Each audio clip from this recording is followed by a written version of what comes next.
जय हिंद दोस्तों, स्वागत करता हूं मैं आप सभी का डिफेंस वाला के इस यूट्यूब चैनल पर। बच्चों, शक्ति बैच जैसे कि आप सभी को पता लॉन्च हो चुका है और उसके अंदर मैं आप लोगों का फिजिक्स मेंटोर हूं बच्चों।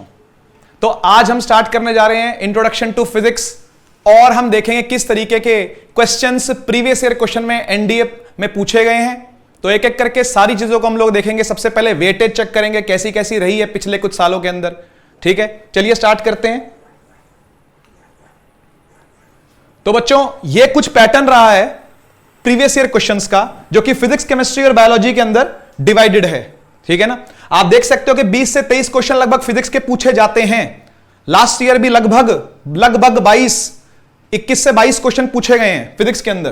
केमिस्ट्री के अंदर भी लगभग इतना और बायो के अंदर भी लगभग इतना, और टोटल मिलाकर के ये बनता है कुछ 100 मार्क्स का जो आपका फिजिक्स का पोर्शन है। ठीक है ना, पेपर कैसा रहता है सर, डिफिकल्टी लेवल कैसी रहती है सर? डिफिकल्टी लेवल बहुत ज्यादा मुश्किल नहीं रहती। यानी अगर आप जेईई नीट की तैयारी कर ही रहे हो तो आपको, मुझे नहीं लगता कि कोई दिक्कत आने वाली है। और जो लोग जेईई नीट की तैयारी नहीं कर रहे, यानी जो कॉमर्स और आर्ट्स बैकग्राउंड वाले हैं, तो बच्चों 9th 10th लेवल जो आपका था उससे जरा सा ही ऊपर लेवल, जस्ट वो आपको पढ़ना है। ठीक है, तो जैसे कि ये जो बैच है ये एनडीए का एक फास्ट ट्रैक बैच है, तो मैं कोशिश करूंगा हर उस पॉइंट को टच करने की जो आज तक एनडीए के अंदर पूछा गया है। ठीक है, तो मुझे विश्वास है अपनी तैयारी पर, तो आपको विश्वास करना पड़ेगा अपनी तैयारी पर। हम देख सकते हैं कि इजी से मॉडरेट सवाल आते हैं फिजिक्स में और लगभग ऐसा ही इजी केमिस्ट्री भी आता है। हां, थोड़ा सा मॉडरेट से हार्ड जाता है बायोलॉजी के अंदर, क्योंकि उसके अंदर कुछ प्रैक्टिकल रिलेटेड क्वेश्चन भी पूछे जाते हैं। तो जो भी आपका बायोलॉजी मेंटर होंगे वो आपको जरूर इस बारे में गाइड करेंगे। ठीक है, नेक्स्ट चलते हैं हम और ये देखते हैं कि कहां कहां पर प्रोबेबिलिटी ज्यादा है क्वेश्चंस के आने की। तो जैसा कि पिछले कुछ सालों में देखने को मिला है कि सबसे ज्यादा ऑप्टिक्स से क्वेश्चन पूछे जाते हैं। ऑप्टिक्स क्या है यार? लाइट पढ़ा था आपने लास्ट 10th क्लास के अंदर, याद करने की कोशिश करो। आपने human I and the colourful world पढ़ा था 10th क्लास में, याद करने की कोशिश करो। आप अगर 12th क्लास में साइंस के स्टूडेंट हो तो आपने रे ऑप्टिक्स पढ़ा था, आपने वेव ऑप्टिक्स पढ़ा था। उसमें से जो रे का पार्ट है, मोस्टली बड़ा जो रे का पार्ट है वो पूछा जाता है। ठीक है ना, तो आप देख सकते हो लगभग 11 क्वेश्चन जो ऑप्टिक्स से आए हैं, 11 क्वेश्चन, और बहुत ज्यादा वेटेज है ऑप्टिक्स की। उसके बाद कुछ इलेक्ट्रिसिटी, हीट एंड थर्मोडायनेमिक्स की लगभग बराबर वेटेज है, लेकिन दूर दूर तक कहीं आमना सामना नहीं है दोनों का। उसके बाद मैकेनिक्स में से 2 क्वेश्चन जिसको आप Newton's law of motion, kinematics, ये सब बातों से जानते हो। ग्रेविटेशन का थोड़ा सा पार्ट, वो सारा कुछ मैकेनिक्स के अंदर आता है, जो कि आपकी 11th क्लास की पहली बुक थी अगर आप एक फिजिक्स के स्टूडेंट रहे हो तो। ऑसिलेशंस एंड वेव्स में से 3 क्वेश्चन लगभग देख सकते हो आप। ऑसिलेशन वेव अलग अलग चैप्टर भी कंसिडर किया जा सकता है, एक साथ भी कंसिडर किया जा सकता है। ऑसिलेशन के बाद ही वेव बनती है, और उसके बाद कुछ मिसलेनियस यहां वहां के क्वेश्चन, तो कुछ एक वैसा कुछ आया है। ठीक है ना, तो ये कुछ रहा है पैटर्न लगभग 20-21 क्वेश्चनों का जो कि पिछले सालों में देखने में आया है। आइए ये देखते हैं कि फिजिक्स में सिलेबस क्या है एनडीए का जो आपने पढ़ना है। तो बच्चों ये है आपका कुछ सिलेबस। ठीक है ना, जो आपने टच करना है, जिसके बारे में आपको एलिमेंट्री आइडिया होना चाहिए। मैं नहीं कह रहा कि आपको इन डेप्थ नॉलेज चाहिए हर चीज की, आपको कंसेप्ट को इन डेप्थ जानना है ऐसा मैं नहीं कह रहा। न्यूमेरिकल की बहुत प्रैक्टिस करनी है मैं ऐसा नहीं कह रहा। ठीक है ना, आपको हर कॉन्सेप्ट को टच करते जाना है। ठीक है, और आपको थोड़ा थोड़ा फॉर्मूला सभी का पढ़ना है, यानी आपने बेसिस रखना है एनसीईआरटी को, है ना। और अगर आप नीट की तैयारी कर रहे हो, जेईई की तैयारी, जेईई एडवांस की तैयारी कर रहे हो, तो मैं मानता हूं कि एनसीईआरटी तो आप पार कर चुके हो, तभी जाकर के आप कॉम्पिटिटिव लेवल पर अपने आप को देख पा रहे हो, अपने आप को डॉक्टर समझ पा रहे हो या अपने आप को इंजीनियर समझ पा रहे हो, और साइड बाय साइड आप सोच रहे हो कि हाँ हम डिफेंस की भी तैयारी कर सकते हैं या यूपीएससी की तैयारी हम कर सकते हैं। ठीक है ना, तो ये जो जीएस का जो पार्ट है फिजिक्स का, वो बहुत ज्यादा डेप्थ में नहीं है, बहुत ज्यादा न्यूमेरिकल बेसिस नहीं है, कंसेप्चुअल है। यस, कंसेप्चुअल है, फैक्चुअल है ना, और थोड़ा बहुत फॉर्मूला बेस्ड है, putting the values and finding the answer, कुछ इस तरीके का यहां पर पैटर्न रहता है बच्चों। ठीक है, तो आपको दिख रहा है काइनेमेटिक्स, जिसको हम लोग मोशन के नाम से जानते हैं, है ना। अगर कॉमर्स और आर्ट्स वाले बच्चे हैं तो वो समझ रहे होंगे कि इसको मोशन के नाम से आप लोग जानते हो। ठीक है ना, और 1D 2D 11th क्लास के अंदर आप लोगों ने जरूर इसके बारे में सुना होगा। फिर लॉज ऑफ मोशन, यानी जो न्यूटन के 3 लॉ थे उनके बारे में। उसके बाद work, energy and power, rotation में से कुछ नहीं पूछा जाता, क्योंकि टॉर्क वगैरह के जो कॉन्सेप्ट्स हैं वो बड़े ही मतलब थोड़े से कॉम्प्लेक्स हैं। सेंटर ऑफ मास वगैरह वाली बातें, कोलिजन वाली बातें ज्यादा नहीं पूछी जाती। तो वर्क एनर्जी के बाद सीधा ग्रेविटेशन मैंने यहां पर मेंशन कर दिया। प्रॉपर्टीज ऑफ बल्क मैटर में से क्वेश्चन आते हैं बेटा, एक आधा या 2 क्वेश्चन उसके अंदर फ्लूइड्स के, सॉलिड्स के ऐसे मिल जाते हैं आपको। ठीक है, उसके बाद इलेक्ट्रोस्टैटिक्स, ये 12th का पार्ट है। थर्मोडायनेमिक्स, हाँ 11th का पार्ट है। Current, electricity, magnetism, modern physics, optics और ऑसिलेशन, वेव और साउंड। ठीक है ना। तो ये आपकी पूरी एनडीए की फिजिक्स है, आप चाहे तो स्क्रीनशॉट ले सकते हो, नोट कर सकते हो। मैं साइड हो जाता हूं। चलिए बच्चों नेक्स्ट स्लाइड पर देखते हैं। तो ये आपका एनडीए 2 जो कि आज से लगभग 2 महीने के बाद, लगभग 2-2.5 महीने का टाइम है आपके पास। तो आपके पास ये एनडीए 2 का वेबसाइट से निकाला हुआ सिलेबस है बेटा जी। तो हम एक स्ट्रेटेजी के तहत आगे बढ़ेंगे क्योंकि हम एक फास्ट ट्रैक कोर्स को कवर करने वाले हैं जिसके अंदर स्पीड थोड़ी सी तेज रहेगी, क्वेश्चंस की प्रैक्टिस ज्यादा रहेगी और क्वेश्चन से ही सीखने का हम लोग प्रयास करेंगे। ठीक है बेटा। चलिए, तो states of matter and its properties यही है, जिस ऑर्डर में हम लोग चलने वाले हैं वो यही ऑर्डर है। तो आपको जो नेक्स्ट लेक्चर मिलेगा, आज हम यूनिट्स एंड डायमेंशंस को डिस्कस करने वाले हैं, उसके बाद आने वाली जो सीक्वेंस होगी वो इसी ऑर्डर में होगी। ठीक है ना। स्टेट्स ऑफ मैटर पढ़ेंगे, फिर मोशन एंड लॉज, फिर वर्क एनर्जी, पूरा काइनेमेटिक्स मैकेनिक्स पढ़ने के बाद हम लोग ग्रेविटेशन पर आएंगे। उसके बाद ट्रांसफर ऑफ हीट यानी कैलोरीमेट्री, हीट, इनकी बातें करेंगे। फिर हम 12th के अंदर चले जाएंगे, करंट, इलेक्ट्रिसिटी, मैग्नेटिज्म। और हां, कुछ जनरल प्रिंसिपल ऐसा लिखा था वहां पर कि इन सब की आपको सिर्फ और सिर्फ प्रिंसिपल जानने हैं और हल्की फुल्की वर्किंग जाननी है आपको, है ना। किन किन की? सिंपल पेंडुलम, पुलीज, साइफन क्या होता है, lever, balloon pump, hydrometer, pressure cooker, thermos flask, gramophone, telegraph, telephone, periscope, telescope, microscope, mariner's compass जिसको आप मैग्नेटिक कंपास के नाम से जानते हो, है ना, और लाइटनिंग कंडक्टर, सेफ्टी। तो इनके बारे में हम एक लेक्चर लेकर के आएंगे और सभी को कवर कर लेंगे विद प्रिंसिपल्स एंड वर्किंग। ठीक है बच्चों, आप चाहे तो स्क्रीनशॉट ले सकते हो इसका। ये आपका फिजिक्स का सिलेबस चलने वाला है और इसी ऑर्डर में हम लोग आगे बढ़ने वाले हैं, है ना।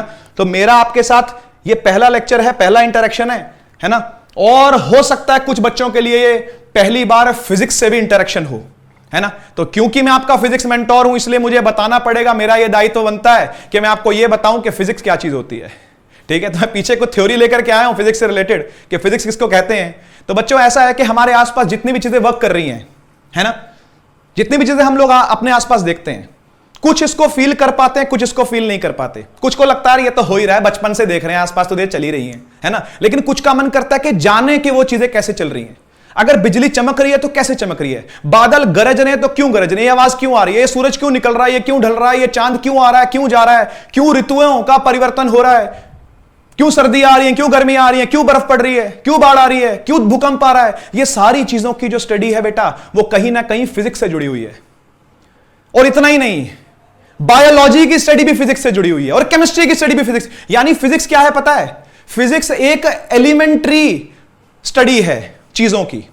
जो भी चीजें हमारे आसपास वर्क कर रही हैं, चाहे वो मैटर की चीजें हो, चाहे वो नॉन मटेरियल चीजें यानी रेडिएशन वाली चीजें हो, चाहे वो एनर्जी हो, ठीक है ना। सृष्टि की जो भी चीजें हैं वो कहीं ना कहीं फिजिक्स से जुड़ी है, कहीं ना कहीं फिजिक्स के लॉज वहां चल रहे हैं, कहीं ना कहीं वहां फिजिक्स के लॉज फॉलो हो रहे हैं। आप कहोगे नहीं सर केमिस्ट्री तो अलग है, नहीं sir I like chemistry more than physics, नहीं सर हमको फिजिक्स समझ में नहीं आती, बड़े न्यूमेरिकल और बड़े फॉर्मूला होते हैं उसके अंदर। तो नहीं सर हम तो नीट वाले हैं, हमारा तो प्रेम बायोलॉजी है, हमको तो बायोलॉजी बहुत अच्छी लगती है, हमको तो बॉटनी, हमें तो कॉकरोच काटना बहुत अच्छा लगता है। अच्छी बात है, बहुत अच्छी बात है। लेकिन आप एलिमेंट्री सोचो कि जिस सेल को आप पढ़ते हो, जहां से आपकी बायोलॉजी शुरू होती है, जिस सेल से आपकी बायोलॉजी शुरू होती है, उसके अंदर अमाइनो एसिड्स प्रेजेंट हैं, यस और नो। और वो जो अमाइनो एसिड्स हैं वो हाइड्रोजन बॉन्डिंग है, यानी केमिस्ट्री में घुस गए। और जहां अगर केमिस्ट्री बॉन्डिंग आ रही है तो फोर्स ऑफ अट्रैक्शन आ रही है, तो आपको फिजिक्स में आना ही पड़ेगा, यानी अल्टीमेटली आपको फिजिक्स पढ़नी पड़ेगी, है ना। तो इसलिए एक फौजी को, एक सैनिक को, एक डिफेंस स्टूडेंट को फिजिक्स क्यों पढ़नी पड़ती है? फिजिक्स इसलिए पढ़नी पड़ती है क्योंकि आपको अपने आसपास की सराउंडिंग कैसे वर्क कर रही है इसका आइडिया होना चाहिए। आपको पता होना चाहिए कि आप कितना बल लगाओगे तो कितनी जोर से लात मारने पर कौन सा दरवाजा खुल जाएगा, हाउ इज द जोश, है ना। कितनी जोर से लात मारने पर कैसे दरवाजा टूटेगा, कहां से दरवाजे को खोलना है, कितनी थ्रस्ट से प्लेन ऊपर उड़ेगा। कुछ बच्चे एयरफोर्स की तैयारी कर रहे हैं, आपको पायलट बनना पड़े, अगर आपको विंग कमांडर बनना है तो भी आप सोचो, आपको गन चलानी है तो भी आप सोचो, आपको रिकॉइल वेलोसिटी समझनी पड़ेगी, फोर्स समझनी पड़ेगी क्या होता है, ठीक है। तो फिजिक्स कहां नहीं है भाई, फिजिक्स कहां नहीं है, फिजिक्स सब जगह है, ठीक है ना। आइए थोड़ी सी बातें पढ़ लेते हैं। Physics is concern with the basic principle of the universe, बिल्कुल सही बात है। ब्रह्मांड का जो बेसिक प्रिंसिपल है वो आपको फिजिक्स से समझ में आएगा। Is one of the foundations on which the other sciences are based, देखो साफ साफ लिखा हुआ है ना। जिन पर दूसरी साइंसेज बेस्ड हैं वो फिजिक्स ही है। Is the typical experimental science, ठीक है। तो टिपिकल एक्सपेरिमेंटल साइंस है, बिल्कुल सही बात है भाई। ऑब्जर्वेशन से देखा गया, एक्सपेरिमेंट से देखा गया कि चीजें कैसे वर्क कर रही हैं, उसी के बेसिस पर बना दिया गया फिजिक्स को, है ना। कुछ जो लॉज पता चले हैं बनाए नहीं गए हैं, पता चले हैं, ऑब्जर्व किए गए हैं। वो कैसे किए गए? एक्सपेरिमेंटल डेटा के बेसिस पे किए गए हैं। एक्सपेरिमेंटल ऑब्जर्वेशंस की गई, उसके बेसिस पर डेटा निकाला गया, डेटा को एनालाइज किया गया और डेटा एनालाइज करके हमने लॉ बना दिया कि भाई ये इसके प्रोपोर्शनल है, वो उसके इनवर्सली प्रोपोर्शनल है, ये बढ़ाने से वो बढ़ता है, ये वो घटाने से घटता है। इस तरीके से फिजिक्स बनी है ना? तो ये स्टडी है चीजों की, है ना? The beauty of physics lies in the simplicity of its fundamental theories. बिल्कुल बहुत ही बेसिक थ्योरीज है, दो चीजें अट्रैक्ट करती हैं, दो चीजें रिपेल करती हैं। ये बहुत ही सिंपल बेसिक प्रिंसिपल वाली थ्योरीज है ना? उन्हीं को पढ़ने के लिए आपको फिजिक्स को पढ़ना पड़ता है, उन्हीं को समझने के लिए आपको फिजिक्स को समझना पड़ता है। The theories that are usually expressed in mathematical form, ये बात तो सही है भैया, मैथमेटिकल फॉर्म में एक्सप्रेस की जा सकती है, लेकिन फिजिक्स मैथ्स नहीं है। ये बात आप समझ लेना, physics is not maths. Physics तो मैथ्स को यूज कर लेती है कहीं कहीं पर, जहां जहां उसको चाहिए, है ना? लेकिन बच्चे इसलिए फिजिक्स से डरने लगते हैं क्योंकि मैथ से डर लगता है। तो मैथ से तो डरने लगने नहीं वाला, क्योंकि पुणे की दुनिया में आप लोगों का स्वागत हो चुका है बच्चों। तो मैथ से तो आप लोग डरने वाले हो नहीं, है ना? और फिजिक्स से मैं आपको डरने दूंगा नहीं, ठीक है? चलें बढ़े आगे। ओके, तो हम आज यूनिट्स एंड डायमेंशन स्टार्ट करने वाले हैं। तो इसके लिए आपको थोड़ा सा मैकेनिक्स के बारे में पता होना चाहिए कि मैकेनिक्स क्या होता है। ये एक साइंस का ही पार्ट है, फिजिक्स का ही पार्ट है, फिजिक्स की ही एक थ्योरी है जो कि ये बताती है कि समटाइम्स इसी को क्लासिकल मैकेनिक्स बोलते हैं, यानी न्यूटन की ढूंढी गई जो फिजिक्स है वो यही है ना? जिसमें न्यूटन्स लॉ ऑफ मोशन पढ़ते हो आप काइनेमेटिक्स पढ़ते हो, आपको पता चलता है डिस्टेंस क्या है, डिस्प्लेसमेंट क्या है, 1D motion, 2D motion, 3D motion, ये किस तरीके का मोशन होता है, motion in a straight line, motion in a plane, motion in a space, है ना? वेक्टर्स को पढ़ते हो आप। तो ये सारी चीजें मैकेनिक्स का ही पार्ट है, ठीक है ना? Is concerned with the effects of force on material. Force लगेगी तो क्या होगा? फोर्स लगेगी तो एक्सेलरेशन होगी, एक्सेलरेशन से क्या होता है? वेलोसिटी का चेंज होता है, वेलोसिटी के चेंज से क्या होगा भैया? कुछ ना कुछ डिस्प्लेसमेंट होगी, है ना? ये सारी की सारी स्टडी कहां होती है? मैकेनिक्स के अंदर होती है। The first serious attempts to develop a theory of motion were made by Greek astronomers and philosophers, ठीक? A major development, जो सबसे ज्यादा डेवलपमेंट इसके अंदर करी गई है वो सर आइजैक न्यूटन ने करी है। कुछ ईयर भी लिखा है भैया, है ना? और उनकी किताब भी लिखी है प्रिंसिपिया, ला प्रिंसिपिया किताब का नाम था। हो सकता है आपसे जीएस के अंदर ये बात पूछ ली जाए कि किताब का नाम क्या था जिसमें न्यूटन ने अपनी सारी बातें कही हैं, ठीक है ना? तो प्रिंसिपिया नाम था उसका, है ना? ये इन्होंने लैटिन भाषा के अंदर लिखी थी। अगर कोई लैंग्वेज पूछे तो आप बता सकते हो कि भैया लैटिन भाषा के अंदर न्यूटन साहब ने अपनी किताब को लिखा था, बाद में उसका इंग्लिश ट्रांसलेशन किया गया। तो ये न्यूटन्स लॉ ऑफ मोशन के 3 लॉ बना दिए गए जो आपने देखे हैं अभी, है ना? अपनी किताबों में कभी ना कभी देखे, हम भी देखेंगे आगे जाकर के उनको, ठीक है? 1687 के अंदर यानी 17वीं शताब्दी के अंदर ये बुक पब्लिश की गई थी, है ना? तो इसके अंदर ये सारी चीजें आपको देखने को मिली। Okay, today mechanics is of vital importance to students from all discipline. बिल्कुल सही बात है भैया, आप किसी भी डिसिप्लिन में जाओ, आप कुछ भी करो, है ना? आपको थोड़ी ना थोड़ी नॉलेज तो होनी चाहिए मैकेनिक्स की, राइट? तो इसी जोश के साथ हम लोग स्टार्ट करते हैं अपनी फिजिक्स को और पहला चैप्टर स्टार्ट करते हैं यूनिट्स एंड डायमेंशंस, ठीक है ना?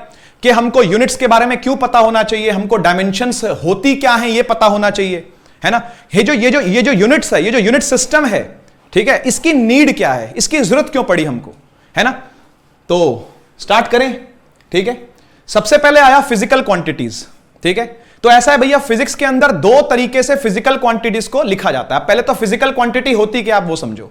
देखो ऐसा है कि अगर आपको फिजिक्स को समझना है ना, तो कुछ चीजें चाहिए नाप तोल के लिए, है ना? मेजरमेंट के लिए कुछ चीजें चाहिए।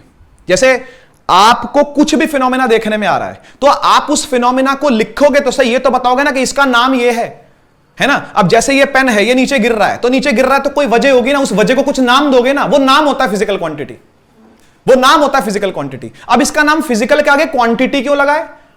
क्या सर हम इसको क्वांटिफाई करेंगे? क्या हम इसकी वैल्यू निकालेंगे? यस, बिल्कुल निकालेंगे वैल्यू, है ना? कि भाई अगर ये नीचे गिर रही है कुछ स्पीड से, तो मैं ऐसे पटक के मारूंगा तो थोड़ी ज्यादा स्पीड हो जाएगी। तो अलग अलग क्वांटिटी हो गई ना, चीज तो एक ही है लेकिन क्वांटिटी क्या हो रही है, अलग अलग हो रही है ना? एक बार ज्यादा क्वांटिफाई हो रही है, एक बार कम क्वांटिफाई हो रही है ना? अगर आपको एक जगह से दूसरी जगह जाना है तो आप तेज स्पीड से भी जा सकते हो, आप धीरे स्पीड से भी जा सकते हो, सही बात है कि नहीं? तो वैल्यू तो चेंज हो सकती है ना, किसी भी एक क्वांटिटी की वैल्यू क्या हो सकती है, चेंज हो सकती है ना। इसलिए इसको क्या करना पड़ता है, अपने को क्वांटिफाई करना पड़ता है, ठीक है? तो नेचर के अंदर साइंटिस्ट लोगों ने यह डिसाइड कर रखा है कि क्वांटिटीज को 2 भागों के अंदर डिवाइड किया जाएगा। कौन कौन सी? स्केलर और वेक्टर। क्या? हां, वो भी है, करेंगे बात, स्केलर वेक्टर की बात भी करेंगे, है ना? लेकिन अभी के लिए मैं आपको 2 तरीके से क्लासिफिकेशन बता रहा हूं फिजिकल क्वांटिटीज का, जिसमें से पहला है फंडामेंटल क्वांटिटीज, जिनको बेसिक क्वांटिटीज बोलते हैं, ठीक है। और दूसरी वाली जो होती है वो होती है डिराइव्ड क्वांटिटीज, ठीक है ना। तो जो डिराइव्ड क्वांटिटीज है वो बेसिक क्वांटिटीज में से ही निकल के आई हैं बेटा जी, ये बात आप समझ लेना, ठीक है ना। जो डिराइव्ड क्वांटिटीज हैं वो बेसिक क्वांटिटीज में से ही निकल करके आई हैं। बेसिक क्वांटिटीज कितनी है, तो बेसिक क्वांटिटीज 7 हैं, 7 बताई गई है। पहले मैं उसकी डेफिनेशन आपको बताता हूं। बेसिक क्वांटिटीज या फिर फंडामेंटल क्वांटिटीज उन क्वांटिटीज को कहते हैं जो किसी और पर डिपेंड नहीं करती, जो अपने आप में इंडिपेंडेंट है। दैट इज वाई वो फंडामेंटल है। फंडामेंटल का मतलब क्या होता है, फंडामेंटल का मतलब होता है बेसिक। फंडामेंटल का मतलब होता है बेसिक। तो जो बेसिक क्वांटिटी है, जो बेसिक क्वांटिटी है उसको डिफाइन ही ऐसे किया जाता है कि वो और किसी पर डिपेंड नहीं करती, इसलिए उसका नाम फंडामेंटल क्वांटिटी है। और डिराइव्ड का मतलब क्या हो गया, डिराइव्ड का मतलब जो फंडामेंटल में से ही निकली, उन्हीं को जोड़ तोड़ करके निकाली गई है, दैट इज डिराइव्ड, है ना। एक बार डेफिनेशन पढ़ लेते हैं हम। बोल रहा है physical quantities which are independent of each other, एक दूसरे पर डिपेंड अरे नहीं करती, है ना, एक दूसरे पर डिपेंड नहीं करती, and can not be further resolve into any other physical, कोई नई फिजिकल क्वांटिटी भी बनाई नहीं जा सकती उनको तोड़ के, रिजॉल्व करके। रिजॉल्व करने का मतलब है तोड़ना, तोड़ करके कोई नई फिजिकल क्वांटिटी नहीं बनेगी, जोड़ करके बन सकती है, तोड़ करके नहीं बन सकती, ठीक है ना। And are known as fundamental quantities. There are 7 fundamental, total 7 fundamental quantity हैं जो ढूंढी गई है साइंटिस्टों के द्वारा। उसमें से पहली है लेंथ, है ना, मास, टाइम, टेम्परेचर तापमान, लुमिनस इंटेंसिटी, है ना, वेट ऑफ सब्सटेंस, इसको मास ऑफ सब्सटेंस भी कहते हैं, मोल के अंदर कैलकुलेट होता है ये, बाकी यूनिट बताऊंगा तो ये बताऊंगा आपको, है ना। और इलेक्ट्रिक करंट, ठीक है ना, जिसको आप लोग आई से डिनोट करते हो, आई से डिनोट करते हो। तो ये सारी फिजिकल क्वांटिटी, ठीक है। लेंथ डिनोट होता है, लेंथ डिनोट होता है एल से, ठीक है ना, लेंथ डिनोट होता है एल से, मास डिनोट होता है एम से, टाइम डिनोट होता है टी से, टेम्परेचर डिनोट होता है कभी कभी के से, कभी कभी थीटा से, डिपेंड करता है कौन कौन सी किताबें आप पढ़ रहे हो। वैसे के देखने में ज्यादा आता है, के स्टैंड्स फॉर केल्विन, तो इसलिए के जो है वो टेम्परेचर के से डिनोट होता है, ठीक है। लुमिनस इंटेंसिटी जो है वो LI शॉर्ट में लिख दो, या फिर इसको CD कभी कभी लिख देते हैं। वेट ऑफ द सब्सटेंस मोल के अंदर आता है, इसका जो यूनिट है वो मोल है, ठीक है ना, मोल है। और वेट भी लिख देते हैं, इसको मास भी लिख देते हैं, डिनोशन इसका वेट मास दोनों से हो जाता है। और इलेक्ट्रिक करंट जो है उसको डिनोट करते हैं आई से, आई से, ठीक है ना। ज्यादातर यूज जो होता है वो 5 क्वांटिटीज का होता है ना, फिजिक्स के अंदर। वेट ऑफ द सब्सटेंस का और लुमिनस इंटेंसिटी का यूज आपको देखने में नहीं आएगा, सिर्फ इसकी यूनिट आपको जाननी है, दैट्स इट। जीएस के अंदर आपको इतना ही पढ़ना है इसके, ठीक है ना।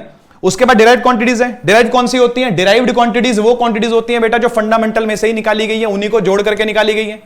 फंडामेंटल को यूज किया, कुछ डिवाइड किया, कुछ मल्टीप्लाई किया, कुछ ना कुछ किया, और उसके बाद क्या निकाल दिया, डिराइव्ड क्वांटिटी निकाल दी। जैसे वेलोसिटी, एक्सेलरेशन, फोर्स, ये सारी क्या है, ये डिराइव्ड क्वांटिटी है, फंडामेंटल में से ही निकाली जाती है। बढ़ते हैं आगे।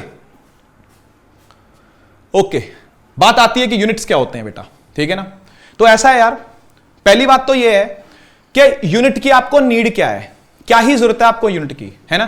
तो हम सब ये बात समझते हैं कि भैया नाप तोल करने के लिए, किसी भी चीज को नापने के लिए, किसी भी चीज को तोलने के लिए, है ना, कुछ ना कुछ स्केलिंग तो चाहिए होती है ना, कुछ ना कुछ स्केल तो चाहिए होता है, नहीं तो आप कैसे बता पाओगे भाई मैं भारी हूं।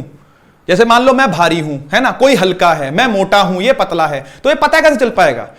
ये साड़ी लंबी है ना, ये पेन छोटा है, ये पता कैसे चल पाएगा कितना छोटा है। अच्छा छोटा है तो मान गए, ठीक है, कंपैरिजन में आपने बता दिया, 2 चीजों में आपने कंपेयर करवा दिया, हाँ एक लंबा है एक छोटा है ना, लेकिन कितना छोटा है कैसे पता चलेगा। तो वो पता चलता है उसके मैग्नीट्यूड से, वो पता चलता है उसके मैग्नीट्यूड से, और मैग्नीट्यूड के पीछे लिखी रहती है उसकी यूनिट, ठीक है ना। वो यूनिट जो होती है वो किसी ना किसी यूनिट सिस्टम को फॉलो करती हुई होती है, उसकी बात भी हम लोग करेंगे, है ना। देखो लिखा हुआ है to report the result of a measurement, किसी भी मेजरमेंट के रिजल्ट को बताने के लिए, रिपोर्ट करने के लिए, ठीक है ना। Of a certain physical quantity, a unit for the quantity must be defined, कोई ना कोई यूनिट जो होती है उसके साथ जुड़ी रहती है, सेंटीमीटर, मीटर, किलोमीटर, माइल्स, कुछ ना कुछ आपने सुना होगा, है ना, नॉटिकल माइल्स जो भी है, ठीक है। 1960 के अंदर, ये नोट कर लेना अपने पास, ठीक है ना, 1960 के अंदर एक कमेटी बिठाई गई और एसआई सिस्टम लॉन्च हुआ, है ना, एसआई सिस्टम, ठीक है ना। एसआई सिस्टम को बोलते हैं स्टैंडर्ड इंटरनेशनल, है ना, मतलब ये फ्रेंच है ना, इंटरनेशनल स्टैंडर्ड भी बोल सकते हो आप इसको। एसआई सिस्टम लॉन्च किया गया। ये एसआई सिस्टम ने ये डिसाइड किया कि पूरी दुनिया में एक समान यूनिट चलेगा, अपना अपना घरेलू यूनिट अपने घर में रखो भाई, है ना। जैसे बीघा, हम लोग बोलते हैं भाई जमीन हमारे पास इतनी बीघा है, इतने बीघा जमीन है, तो आप जानते हो कि बीघा का मतलब यूपी में कुछ और है और हरियाणा में कुछ और है। यूपी वाले बीघा का मतलब कुछ और मेजर करते हैं और हरियाणा वाले अलग करते हैं। ऐसी किले चलता है कहीं पर, इतने किले जमीन है, उतने किले जमीन है। अब ये साउथ इंडियन को थोड़ी समझ में आएगा कि कितने किले जमीन है, ये ओडिशा वाले को थोड़ी समझ में आएगा कितने किले, उसके वहां पे कुछ और चलता है। तो लोकल भाषाओं के अंदर अलग अलग वर्ड्स बना दिए गए थे पहले के टाइम पर। जहां जहां के जो राजा थे कल्चरली ट्रेडिशनली उन्होंने अपने अपने हिसाब से क्या बना दी थी, यूनिट्स बना दी थी भाई, ठीक बात है ना। लेकिन over a period of time जब चीजों का यूनिफिकेशन हुआ, जब ग्लोबलाइजेशन हुआ, जब देखा गया भाई ये क्या है, अंग्रेज आए और हम लोग भी बाहर गए, ट्रेड स्टार्ट हुआ, व्यापार शुरू हुआ, तो पता चला यार कि ये तो बड़ी गड़बड़ है। हम कुछ और बताते हैं, उसको कुछ और समझ में आता है ना। तो एक स्टैंडर्ड यूनिट जो है वो पूरी दुनिया के अंदर लागू करनी जरूरी है ना, ताकि गड़बड़ ना हो। अब कोई बोलता भैया हमने 4 उंगली इतना लंबा हमने वो जगह छोड़ दी। अब 4 उंगली सबकी अलग अलग होती है भाई। एक गिठ, अब गिठ होता है इतना बड़ा, अब किसका हाथ बड़ा होगा तो उसका गिठ भी बड़ा होगा, और किसी का हाथ छोटा होगा तो उसका गिठ भी छोटा होगा, है ना। तो ये कोई वेल डिफाइंड यूनिट तो हुई नहीं ना, चीजों को मेजर करने की ये कोई वेल डिफाइंड स्केल तो नहीं हुआ ना। तो कोई ना कोई स्केल जरूरी था जो कि फिक्स किया जाना जरूरी था, ठीक है ना। तो इसके अंदर कोलोनाइजेशन हुई है हमारी, है ना, जो ब्रिटिशर्स ने आकर के हम पर राज किया है, उससे एक फायदा ये हुआ है, इससे एक फायदा ये हुआ है कि हम लोग पूरी दुनिया के साथ ग्लोबलाइज जरूर हो गए हैं यूनिट्स के मामले में, ठीक है ना। उन्होंने आकर के ये बताया कि भाई दुनिया में इस कोने से लेकर के इस कोने तक ये चलता है, तो तुम भी ये मानो। यहां पर वो चीजें लागू कर दी गई, ठीक है ना। एक लकड़ी, एक लॉग है ना, लकड़ी का एक टुकड़ा है ना, 1 मीटर लंबा, बोल दिया गया भाई इसको 1 मीटर मानना है आपने। वो टुकड़ा लंदन के म्यूजियम में रखा हुआ है। अब उससे नाप नाप के सारे 1 मीटर रखे हुए हैं, सभी ने उसका 1 मीटर का जो स्केल है वो उसी से नाप करके रखा हुआ है। ऐसे ही कुछ टाइम भी नाप लिया गया भाई, इतने टाइम इंटरवल को 1 सेकंड बोलेंगे, इतने टाइम इंटरवल को 1 मिनट बोलेंगे, इतने टाइम इंटरवल को 1 घंटा बोलेंगे। इस तरीके के भी उन्होंने क्या कर दिए, यूनिट डिफाइन कर दिए, टाइम के यूनिट डिफाइन हो गए। ऐसे ही कुछ उन्होंने मास रख दिया, वो लकड़ी का टुकड़ा जो था, शायद मुझे नहीं पता, शायद उसका कुछ मास रख दिया, है ना। वो मास से ही ये चीज बता दी गई कि भाई हाँ इतना मास अगर होगा तो इसको 1 किलो बोलेंगे या 1 क्विंटल बोलेंगे इसको। तो इस तरीके से इसको डिफाइन कर दिया गया। बाकी फिर उसकी यूनिट के अंदर तब्दीली करके वैल्यू उसकी चेंज कर दी गई। तो ये था कुछ इतिहास की बात। हमें क्या क्या यूज करना है आप सुनते जाइए आप, ठीक है ना। ऐसा यूनिट ऑफ लेंथ, मास और टाइम जो होता है वो मीटर है, किलोग्राम है और सेकंड है, ठीक है ना। आप जानते हो इस बात को, लेंथ को मीटर में नापा जाता है एसआई यूनिट के तहत, ठीक है। टाइम को नापा जाता है सेकंड्स में और मास को नापा जाता है किलोग्राम्स में, ठीक है, केजी के अंदर नापा जाता है। ये एसआई यूनिट सिस्टम है। मेजरमेंट ऑफ फिजिकल क्वांटिटी, किसी भी फिजिकल क्वांटिटी को अगर आपने मेजर करना है तो आप उसका मैग्नीट्यूड लिखते हो, साथ में उसके लिखते हो, हमेशा ऐसा ही होता है, हमेशा ऐसा ही होता है।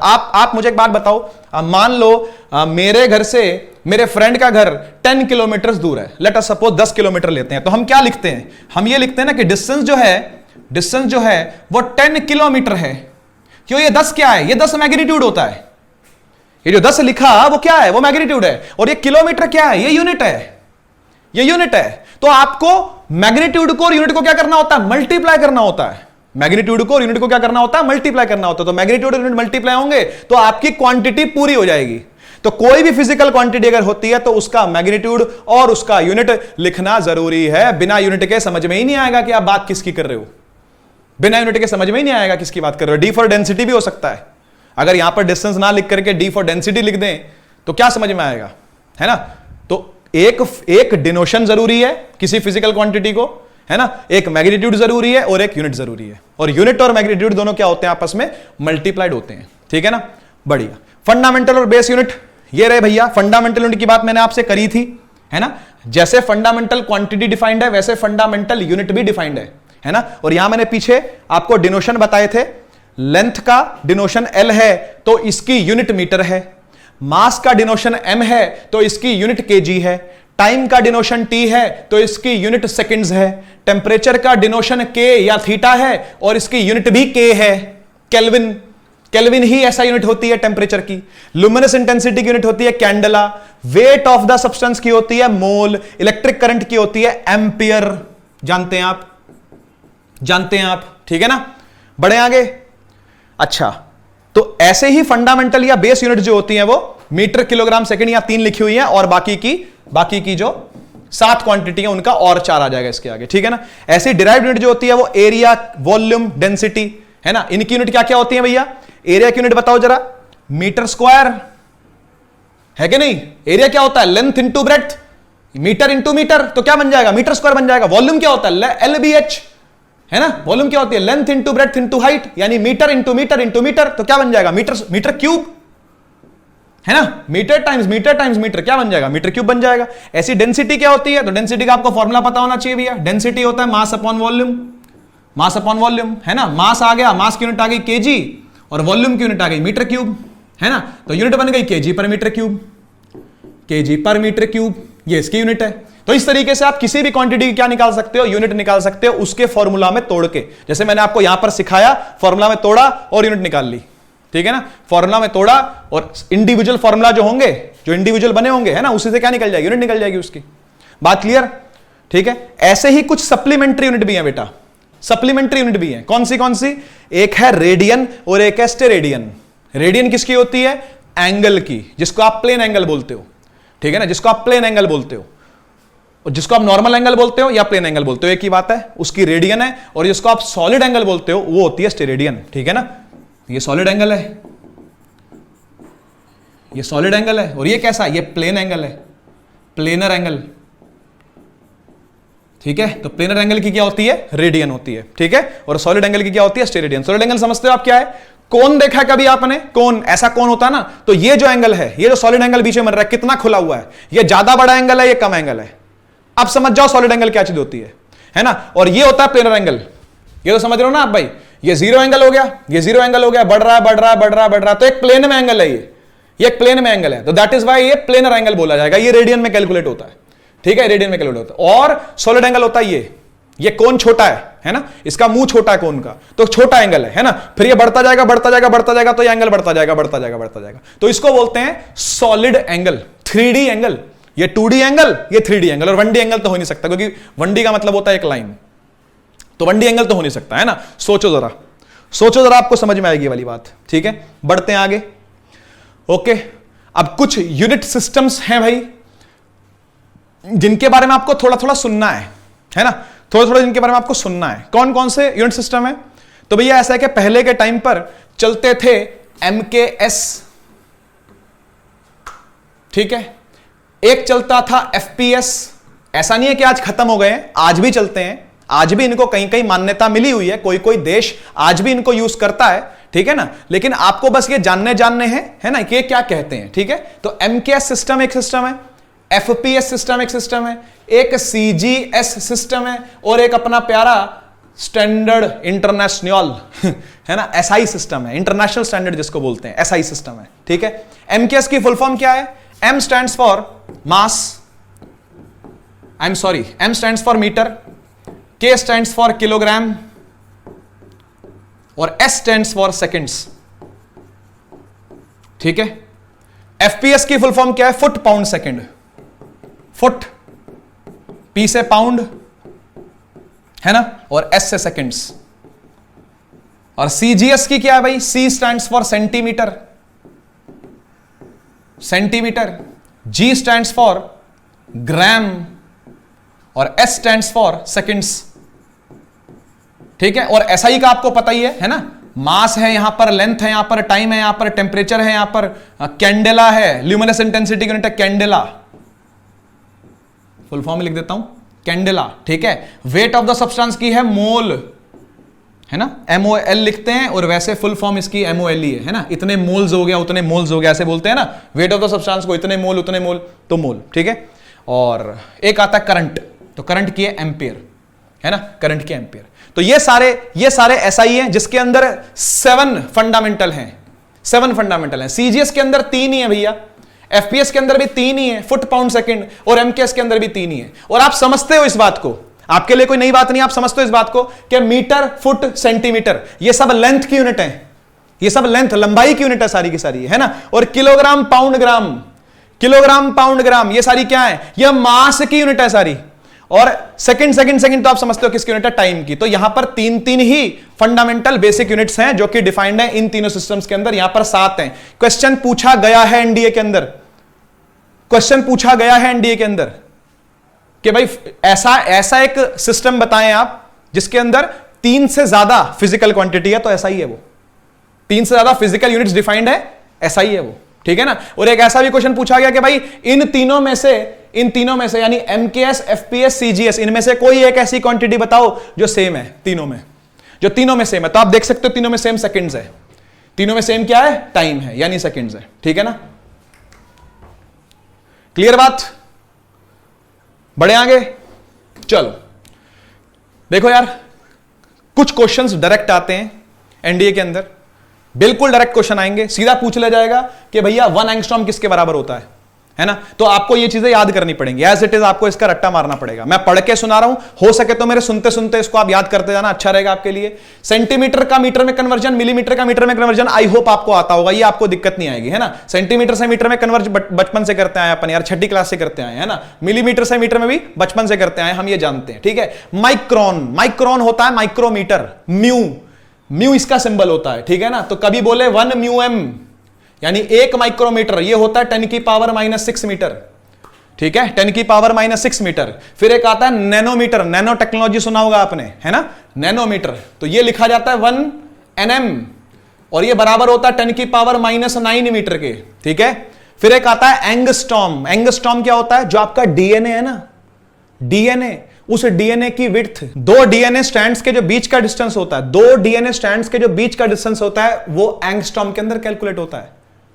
एटम की जो रेडियस होती है उसको भी एंगस्ट्रॉम के अंदर कैलकुलेट कर सकते हैं। मॉलिक्यूल के बीच का डिस्टेंस, मॉलिक्यूलर डिस्टेंस जिसको बोलते हैं, वो भी एंगस्ट्रॉम के अंदर कैलकुलेट होता है, पिकोमीटर के अंदर भी कैलकुलेट होता है, ठीक है। और ये एंगस्ट्रॉम आ गया, है ना, ए एंगस्ट्रॉम 1A, और ऐसा लिखते हैं, है ना, A0, A के ऊपर 0, ठीक है। और ये होता है 10 की पावर -10 मीटर। एक और बता देता हूं, यहां नहीं लिखा हुआ, पिकोमीटर है वो, पिकोमीटर, स्मॉल p होता है, स्मॉल p होता है, और फिर m होता है, ये होता है 10 की पावर -12 मीटर, 10 की पावर -12 मीटर, पिकोमीटर बोलते हैं इसको, पिको, है ना। ये सब सुने होंगे आपने, अगर आप 12th क्लास के अंदर साइंस पढ़ रहे हो तो आपने देखा होगा, पिको फैराड के अंदर कैपेसिटेंस निकाली जाती है ना। फर्मी, ये फर्मी न्यूक्लियर डिस्टेंस है, यानी एटम से भी छोटा। एटम के अंदर क्या है भाई, न्यूक्लियस है ना, तो न्यूक्लियस की जो रेडियस होती है उसको फर्मी में कैलकुलेट करते हैं, न्यूक्लियर रेडियस को, यानी बहुत बहुत छोटा है, बहुत बहुत छोटा है। Fermi is very very small.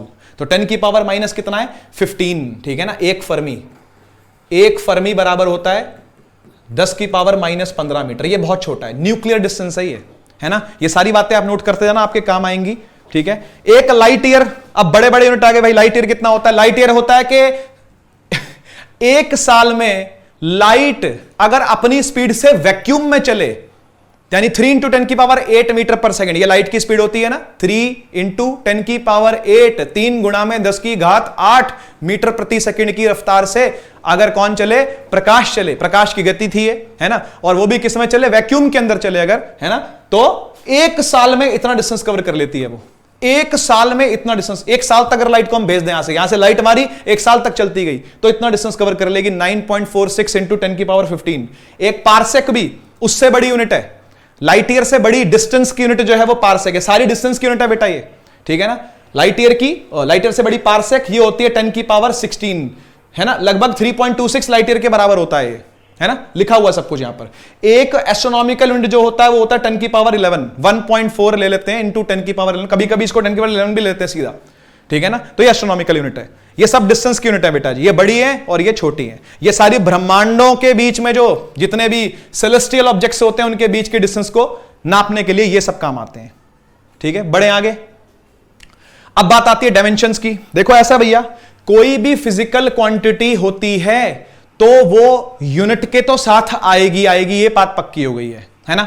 Magnitude के साथ और यूनिट के साथ तो आएगी, ये बात पक्की हो गई है ना। अब ये डायमेंशंस क्या होती हैं, देखो भाई, डायमेंशंस ये होती हैं कि हमको ये पता चल पाए कि कोई फिजिकल क्वांटिटी और कितनी फंडामेंटल क्वांटिटी पर डिपेंड कर रही है, और वो भी किस किस हिसाब से कर रही है, स्क्वायर में कर रही है, रूट में कर रही है, डिवाइड में कर रही है, डायरेक्टली है, इनवर्सली है, या क्या है, समझ गए ना। वो होता है डायमेंशंस, उसे बोलते हैं डायमेंशन, कि कोई फिजिकल क्वांटिटी फंडामेंटल क्वांटिटीज पर किस तरीके से डिपेंड कर रही है, उसको रिप्रेजेंट करने के तरीके को बोलते हैं डायमेंशनल फॉर्मूला।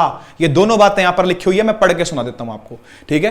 पहला लिखा है, dimensions of a physical quantity are the powers to which the fundamental quantity must be raised to represent the given physical quantity. किसी फिजिकल क्वांटिटी को, मान लो कोई एक्स फिजिकल क्वांटिटी है, लेट अस सपोज कोई एक्स फिजिकल क्वांटिटी है, ठीक है ना, वो कितनी फंडामेंटल क्वांटिटीज पर, मान लो मास पर लेंथ पर और टाइम पर, लेट अस सपोज स्क्वायर पे करती हो, क्या पता यहां रूट पे करती हो, रूट का मतलब हाफ होता ना पावर, रूट का मतलब पावर हाफ होता है ना, और हो सकता है यहां पर -1 पर डिपेंड कर रही हो, क्या पता, क्या पता, देखेंगे वो तो देखेंगे।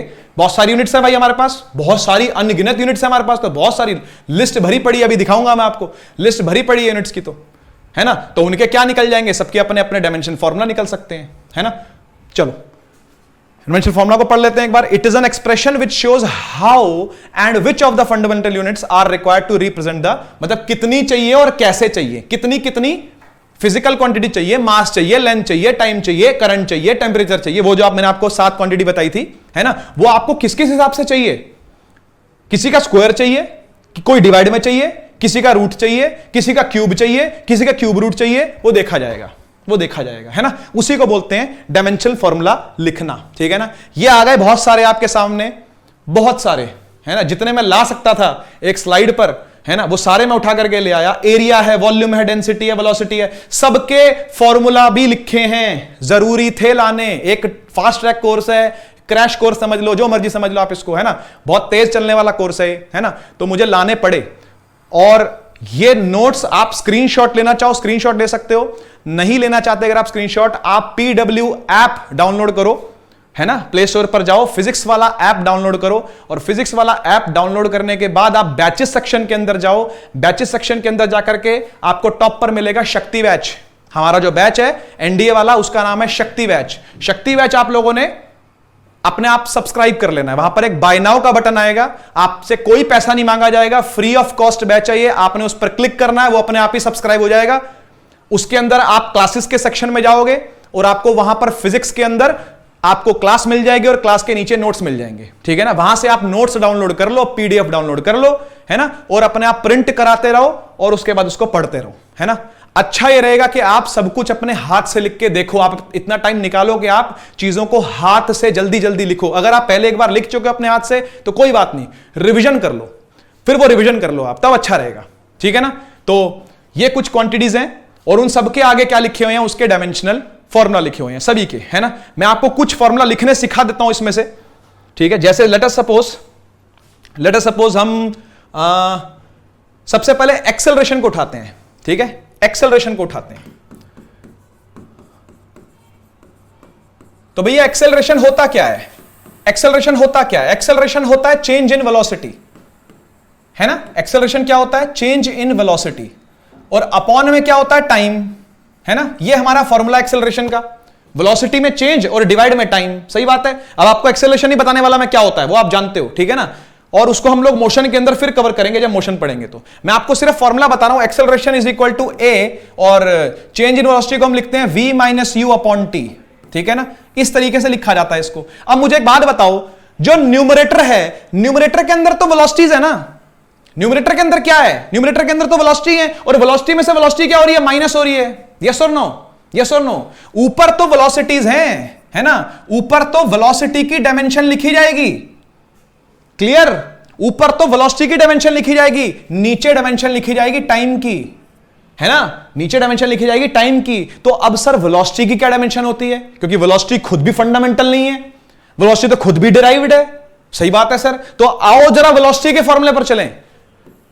मैंने जानबूझ करके ऐसा एक फॉर्मूला चुना, है ना, ताकि आप कहीं अटको तो आगे की बात भी आप जोड़ पाओ, है ना, आगे की कड़ी आप खुद जोड़ पाओ, समझ रहे हो ना। तो वेलोसिटी खुद फंडामेंटल नहीं है, तो एक बार वेलोसिटी को और फंडामेंटल बनाते हैं हम, वेलोसिटी का भी फॉर्मूला पता कर लेते हैं। वेलोसिटी क्या होती है, वेलोसिटी होती है डिस्प्लेसमेंट अपॉन टाइम, यस और नो। वेलोसिटी क्या होती है, डिस्प्लेसमेंट अपॉन टाइम। तो डिस्प्लेसमेंट क्या होती है, डिस्प्लेसमेंट होती है शॉर्टेस्ट पाथ, है ना, शॉर्टेस्ट पाथ, जो कि कैलकुलेट होता है किसमें, L से, है ना, लेंथ से, और टाइम किस में आएगा भाई, T से। तो वेलोसिटी का डायमेंशन क्या बन गया, वेलोसिटी का डायमेंशन बन गया LT - 1, ठीक है ना, वेलोसिटी का डायमेंशन बन गया LT - 1, और इस LT - 1 को उठा करके अगर मैं यहां रख दूं, इस LT - 1 को उठा के अगर मैं यहां रख दूं, क्योंकि वेलोसिटी का यही तो डायमेंशन है LT - 1, है ना, ये T नीचे था ऊपर चला गया तो T - 1 हो गया, और अपॉन में एक और T है, अपॉन में एक और T है, तो T ऊपर जाकर क्या बन जाएगा, T - 2, है ना। तो एक्सेलरेशन हो जाएगी क्या, LT - 2। ये डायमेंशन निकल के आया किसका, ये डायमेंशन निकल के आया किसका, एक्सेलरेशन का, LT-2। इसी तरीके से हर फॉर्मूला, जो मर्जी फॉर्मूला हो, ठीक है ना, आप यहां से उठाओ, आप यहां से वो फॉर्मूला उठाओ, force upon area, late us suppose force का क्या होता है भाई, मास इनटू एक्सेलरेशन, ठीक है ना। आओ फोर्स का भी देख लेते हैं एक बार जरा। फोर्स का डायमेंशन, फोर्स का फॉर्मूला क्या होता है, फोर्स का फॉर्मूला होता है मास इनटू एक्सेलरेशन, ठीक है ना। मास का डायमेंशन होता है m और एक्सेलरेशन का डायमेंशन अभी अभी हमने फाइंड करा, क्या है, LT-2। कुछ बेसिक डायमेंशन आपको याद होनी चाहिए बेटा, कुछ बेसिक डायमेंशन आपको याद होनी चाहिए और कुछ फॉर्मूला आपको याद होने चाहिए, तभी आप जोड़ करके डायमेंशन फॉर्मूला इजीली बना पाओगे, ठीक है ना। तो जैसे जैसे मैं बना रहा हूं वैसे वैसे देखते जाओ, जैसे जैसे मैं बना रहा हूं वैसे वैसे आप देखते जाओ। एक्सेलरेशन का क्या था, LT-2, यस और नो, ये देख लो, ये देख लो, LT-2 सबको जोड़ दिया जाए तो ये क्या बन जाएगा, ये बन जाएगा MLT-2। तो ये फोर्स का भी निकल के आ गया। ऐसे ही वर्क का भी निकाल सकते हो आप, और वर्क का, एनर्जी का, टॉर्क का डायमेंशन सेम होता है, डायमेंशन सेम है, सब सेम बात नहीं होती, ये बातें सारी सेम नहीं है, डायमेंशन सेम है, एनर्जी का, वर्क का, टॉर्क का डायमेंशन सबका सेम होता है, ठीक है ना। ऐसे ही वर्क मैं लिख लेता हूं एक बार, वर्क का आपको निकाल के दिखाता हूं, बाकी आप खुद समझ सकते हो। वर्क होता है भैया फोर्स इनटू डिस्प्लेसमेंट, है ना, फोर्स डॉट डिस्प्लेसमेंट। फोर्स भी एक वेक्टर क्वांटिटी, डिस्प्लेसमेंट भी एक वेक्टर क्वांटिटी, है ना, फोर्स डॉट डिस्प्लेसमेंट। तो फोर्स का अभी हमने निकाला, देखो कितना है, MLT-2, डिस्प्लेसमेंट का होता है L और L मिलकर हो जाएंगे L², तो ये हो जाएगा ML2T-2। ये वर्क का निकल के आ गया, ये एनर्जी का भी है, ये वर्क का भी है, ये टॉर्क का भी है, तीनों का यही है, ठीक है। आप यहां से चेक भी कर सकते हो, आप यहां से चेक भी कर सकते हो। तो इस तरीके से आप कोई भी डायमेंशन निकाल सकते हो किसी भी फॉर्मूला को यूज करके, है ना, किसी भी फॉर्मूला को यूज करके आप कोई भी डायमेंशन यहां से निकाल सकते हो। बढ़े आगे, आइए जी, बात आती है अब क्वेश्चंस की, ठीक है। क्वेश्चन करते हैं धड़ाधड़। ये सब क्वेश्चन, सब के सब क्वेश्चन एनडीए के अंदर आए हुए हैं कहीं ना कहीं, या तो सीडीएस में मिलेंगे, एयरफोर्स में, कहीं ना कहीं आपको मिलेंगे क्वेश्चन ये सारे, ठीक है ना। मैं लाई वही क्वेश्चन हूं जो आपके लिए रेलेवेंट हो, है ना। चलिए स्टार्ट करते हैं। विच of the following systems of SI unit is not based on units of mass, length and time alone. वो कह रहा है कि ऐसा यूनिट सिस्टम बताओ जो कि अकेला मास, लेंथ और टाइम पर नहीं है, और भी है। तो और भी कौन है, अरे एसआई, है ना, और भी कौन है, एसआई, बाकी सब तो है। ये देखो, ये metre, kilogram, second, foot, pound, second और सेंटीमीटर, ग्राम, सेकंड। तो एक एसआई ही ऐसा है, एसआई ही ऐसा है, मतलब एसआई ही ऐसा है जो क्या कर रहा है, जो मास, लेंथ, टाइम के अलावा और भी चीजों पर डिपेंड कर रहा है, टेम्परेचर पर, करंट पर, मोल पर, फलाना ढिमकाना, आप समझते हो, है ना सारी बातें। चलो करिए इसको, पॉज करके, वीडियो को पॉज करके ट्राई करना है, ठीक है ना, वीडियो को पॉज करके ट्राई करना है। चलो मैं करता हूं। विच of the following is not a fundamental, इनमें से फंडामेंटल यूनिट कौन सी नहीं है। तो आपको दिख रहा है भैया, किलोग्राम, केजी एक फंडामेंटल यूनिट होती है, मीटर, एम एक फंडामेंटल यूनिट है, सेकंड एक फंडामेंटल यूनिट है, न्यूटन जो कि फोर्स की यूनिट होती है, ये फंडामेंटल नहीं है, ये फंडामेंटल नहीं है। कैसे नहीं है, आओ थोड़ा सा देख लें, आओ थोड़ी सी प्यारी प्यारी मधुर बातें कर लें। देखो यार, जो न्यूटन होता है ना, जो न्यूटन होता है ना, वो असल में फोर्स का यूनिट है। बिल्कुल सही बात है सर, फोर्स का यूनिट है। और फोर्स होती क्या है सर, फोर्स होती है मास इनटू एक्सेलरेशन। बिल्कुल सही बात है, बिल्कुल सही बात है ना। मास का होता है यूनिट किलोग्राम, और एक्सेलरेशन का अभी अभी हमने LT-2 निकाला था ना, ये देखो जरा, अभी अभी क्या निकाला था हमने, LT-2। L का मतलब क्या है यहां, हां जी, L का मतलब क्या है, L का मतलब है मीटर भाई। L stands for length, yes और no, L stands for length and T stands for seconds, यानी टाइम। तो यहां पर सेकेंड -2 होगा, है ना, है ना, क्योंकि वहां T-2 था। तो यहां पर यूनिट में कन्वर्ट करेंगे तो क्या आएगा, सेकेंड -2। तो बेटा जी ये क्या बन गया, ये बन गया केजी मीटर पर सेकेंड स्क्वायर, है ना, केजी मीटर पर सेकेंड स्क्वायर। अब जाकर के ये कन्वर्ट हुआ फंडामेंटल के अंदर। ये सारे फंडामेंटल है बेटा, ये सारे फंडामेंटल है। न्यूटन फंडामेंटल नहीं है, न्यूटन फंडामेंटल नहीं है। All the derived units can be converted into fundamental units by writing it's dimension. तो एक बार डायमेंशन लिख करके आप उसको फंडामेंटल यूनिट में तोड़ सकते हो, है ना। बात समझ में आई या नहीं आई। न्यूटन फोर्स की यूनिट है, फोर्स का फॉर्मूला यह होता है, जो भी फॉर्मूला है वो अपने फंडामेंटल यूनिट में लिखा जा सकता है। फंडामेंटल यूनिट को इकट्ठा कर दोगे तो आपकी जो मेन यूनिट है, है ना, जिसमें आपने चीजों को निकाला है, डिराइव्ड यूनिट जो है वो फंडामेंटल के अंदर क्या हो गई, कन्वर्ट हो गई। ऐसा कर सकते हो आप, कभी भी कर सकते हो इस काम को, है ना। आपको बस डायमेंशनल फॉर्मूला याद होने चाहिए। डायमेंशनल फॉर्मूला बहुत बड़ी चीज है, बहुत बड़ी चीज है सच में, ठीक है ना। तो डायमेंशनल फॉर्मूला याद करो, MLT से बाहर कुछ जाता नहीं, MLT के अलावा कुछ होता नहीं, है ना। तो M for KG, M for metre जो कि M फॉर मास यानी केजी, L फॉर लेंथ यानी मीटर, और T फॉर टाइम यानी सेकेंड्स। इसके अंदर आप लोगों ने इसको क्या कर लेना है, कन्वर्ट कर लेना है बेटा, है ना। और देखते हैं क्वेश्चन, करो जी। मास क्या होता है, ये बड़ी फंडामेंटल सी बात पूछ ली, बड़ी छोटी सी बात आपसे पूछ ली कि मास क्या होता है। तो मास क्या वजन होता है, नहीं, मास वजन नहीं होता बेटा। मास क्या फोर्स होती है, क्या बात कर रहे हो, none of this. Matter content बात है भैया, मैटर, माल कितना भरा है किसी बॉडी के अंदर, किसी बॉडी के अंदर ठूस ठूस के चीजें कितनी भरी हुई है, दैट इज वो उसका मास है, उसके मास के प्रोपोर्शनल होता है वो, है ना। जितना मैटर कंटेंट होता है किसी बॉडी के अंदर वो उसके मास के प्रोपोर्शनल होता है। उसी के प्रोपोर्शनलिटी में एक यूनिट डिफाइन कर रखी है, यूनिट को नाम दे रखा है मास, यूनिट को नाम दे रखा है मास। असल में माल कितना भरा है किसी बॉडी के अंदर, ठीक है ना, दैट इज उसका मास, दैट इज उसका मास, ठीक है ना। तो मैटर कंटेंट उसी को मास कहते हैं। और देखते हैं अगला question.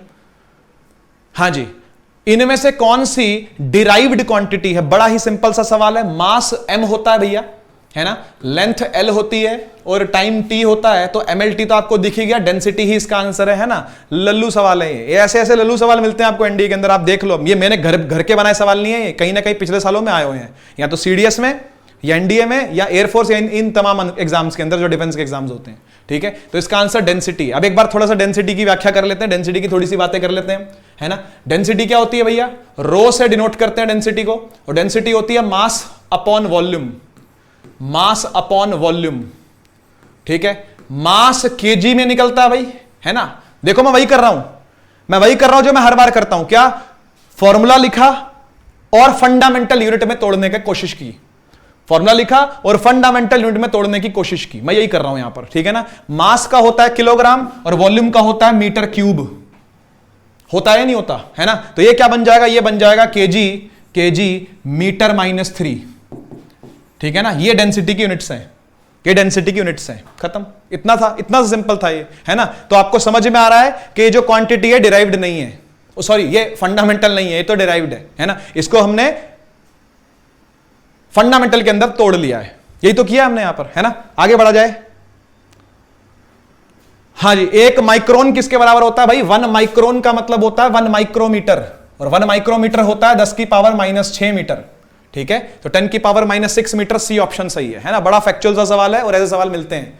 In SI units the number of basic physical quantity कितनी है, 7 है भैया, है ना। एसआई यूनिट सिस्टम के अंदर आप जानते हो कि 7 यूनिट्स हैं टोटल, ठीक है ना। 7 फंडामेंटल यूनिट हैं टोटल, जिनसे मिला करके हजारों डिराइव्ड क्वांटिटियां बनाई गई है, हजारों। यहां पर तो मैं कुछ 50 ला पाया था, है ना। ये जो पीछे स्लाइड थी, ये वाली, है ना, मुश्किल से मैं कुछ 50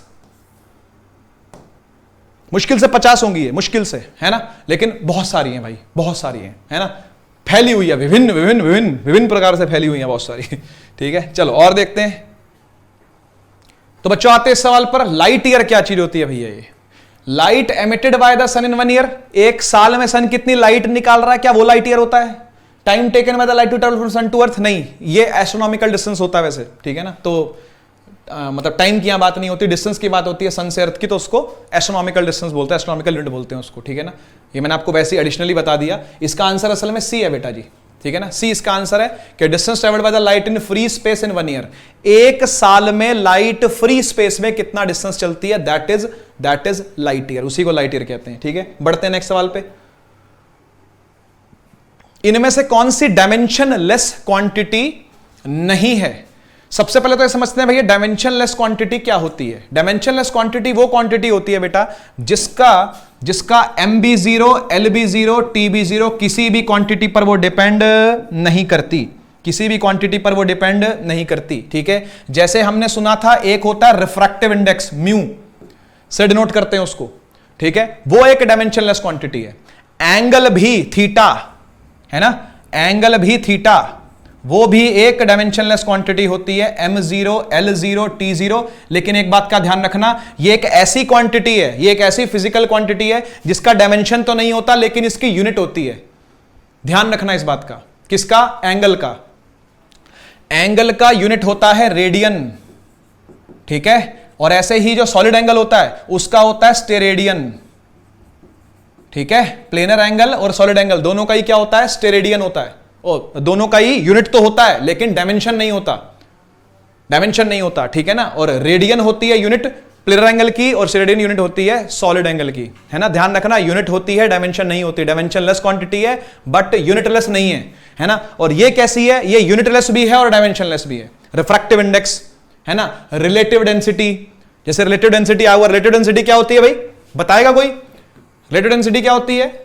रिलेटिव डेंसिटी होती है डेंसिटी ऑफ सब्सटेंस, है ना, अपॉन में डेंसिटी ऑफ वाटर। ऊपर सब्सटेंस की डेंसिटी, नीचे वाटर की डेंसिटी। तो बेटा जी अगर ऊपर डेंसिटी है यानी केजी पर मीटर क्यूब है और नीचे भी डेंसिटी है यानी केजी पर मीटर क्यूब है, तो भाई यूनिट से यूनिट कट गए ना। तो कोई डायमेंशन और कोई यूनिट नहीं है इसके भी, m0, l0, t0, ठीक है ना। कोई यूनिट नहीं है रिलेटिव डेंसिटी का, ठीक है ना। स्ट्रेन क्या होता है ये आपने सुना होगा, और नहीं सुना तो कोई बात नहीं, आगे जाके सुन लेंगे हम। उस टेबल में भी था ये, है ना। वो टेबल को आप देखोगे तो आपको पता चलेगा। स्ट्रेन जो होता है वो होता है चेंज इन डायमेंशन, ठीक है ना। चेंज इन डायमेंशन अपॉन में ओरिजिनल डायमेंशन। ऊपर लेते हैं डायमेंशन में चेंज और नीचे लेते हैं ओरिजिनल डायमेंशन जो भी है ना। चेंज इन डायमेंशन ऊपर, ओरिजिनल डायमेंशन नीचे, ठीक है। तो आप समझ रहे हो, अगर चेंज इन डायमेंशन आया है तो भैया ऊपर भी कुछ ना कुछ मीटर ही रहा होगा भाई। अगर डायमेंशन में कोई चेंज आता है, मतलब मान लो मेरे पास एक लंबी लकड़ी है, उसको मैंने आधा काट दिया, तो जो बचा है वो भी तो लेंथ है भाई। 10 मीटर में से 3 मीटर हटा दिए तो जो 7 मीटर बचा वो भी तो लेंथ है ना। और सोचो 10 मीटर में मैंने 3 मीटर जोड़ दिया तो 13 मीटर हो गया, वो भी तो लेंथ है ना। तो यानी लेंथ में से लेंथ घटाओगे लेंथ ही मिलेगी, लेंथ में लेंथ जोड़ोगे लेंथ ही मिलेगी, मास में मास जोड़ोगे मास मिलेगा, मास में से मास घटाओगे मास घटेगा, है ना। तो किसी भी सेम फिजिकल क्वांटिटी में घटाना और जोड़ना हम कर सकते हैं, ठीक है ना। सेम फिजिकल क्वांटिटी के अंदर हम घटाना और जोड़ना कर सकते हैं। तो यही है भाई, यहां पर ऊपर है चेंज इन डायमेंशन और नीचे है ओरिजिनल डायमेंशन, यानी ऊपर भी है मीटर नीचे भी है मीटर, मीटर से मीटर कट गया तो भाई ये क्या है? ये भी है m0, l0, t0। एंगल की बात मैंने आपके आगे करी दी, वो भी m0, l0, t0। क्यों? क्योंकि एंगल का फॉर्मूला क्या होता है? Theta is equal to l/r होता है ना। शायद आपको ये याद हो, कोई भी सर्कल है ना, उसके अंदर जो लेंथ ऑफ द आर्क होती है, ये है ना, वो होती है radius times theta, radius times angle subtended by the arc, radius times angle subtended by the arc. तो L is equal to R theta, ऐसा लिखा जाता है। तो थीटा इज इक्वल टू क्या हो गया? l/r। भैया ये भी मीटर में और ये भी मीटर में, मीटर से मीटर कट गया तो थीटा क्या आ गया? m0, l0, t0 आ गया, ठीक है ना। तो फ्रीक्वेंसी ही एक ऐसा है यहां पर जो डायमेंशनलेस नहीं है, बाकी सब डायमेंशनलेस है। ये भी डायमेंशनलेस है, देख लो, ये भी डायमेंशनलेस है देख लो, और ये भी डायमेंशनलेस है आप देख लो। फ्रीक्वेंसी नहीं है, क्यों? क्योंकि फ्रीक्वेंसी क्या होती है बेटा? फ्रीक्वेंसी क्या होती है? फ्रीक्वेंसी होती है 1 अपॉन टाइम पीरियड, ठीक है ना। 1 अपॉन टाइम पीरियड। तो 1 अपॉन टाइम पीरियड आया तो 1 अपॉन सेकंड आया, और 1 अपॉन सेकंड आया तो डायमेंशन हो जाएगी t-1, है ना। सेकंड नीचे है ना, तो ऊपर जाके टाइम जो है वो इनवर्स में चला जाएगा, t-1 हो जाएगा। ये समझ में आई कुछ बात, है ना। तो t-1। तो फ्रीक्वेंसी का डायमेंशन अगर आपको लिखना हो तो आप ऐसे लिख सकते हो m0, l0, t-1, ठीक है ना। m0, l0, t-1। Practical unit of heat, heat का प्रैक्टिकल यूनिट क्या है? तो भैया बच्चे बोलते हैं जूल, है ना। नहीं है बेटा, प्रैक्टिकल यूनिट कैलोरी है, ठीक है। हीट की जो यूजेबल यूनिट होती है वो कैलोरी होती है, जूल नहीं होती। जूल उसकी एसआई यूनिट है, ठीक है। जूल तो एसआई है, मानता हूं मैं एसआई है, एसआई को ही यूज करना चाहिए, ऐसा ही होना चाहिए, लेकिन ऐसा ही नहीं हो रहा, है ना। कैलोरी यूज होती है बेटा, ठीक है ना। और 1 कैलोरी जो होता है ना, वो होता है 4.18 जूल, ठीक है। ये कन्वर्जन आपको ध्यान में रखना है, ठीक है। हॉर्स क्या? हॉर्स पावर होता है, वो पावर की यूनिट होती है, वो HP, ठीक है। और ये वॉट, ये भी पावर की यूनिट है, ये तो हीट की यूनिट है ही नहीं, ठीक है। ओके, मैच द फॉलोइंग आया भैया, करिए जरा। चलिए मैं करता हूं। कह रहा है कि एक लिस्ट में सारे यूनिट दे रखे हैं, एक में सारी फिजिकल क्वांटिटी दे रखी है, आओ जरा मैच करते हैं। वॉट यूनिट होती है पावर की, टेस्ला यूनिट होती है मैग्नेटिक फील्ड की। किसी ने अगर एनटीएससी की तैयारी करी हो तो वो जानेगा इस बात को कि टेस्ला पढ़ाया जाता है कि मैग्नेटिक फील्ड टेस्ला के अंदर कैलकुलेट होती है।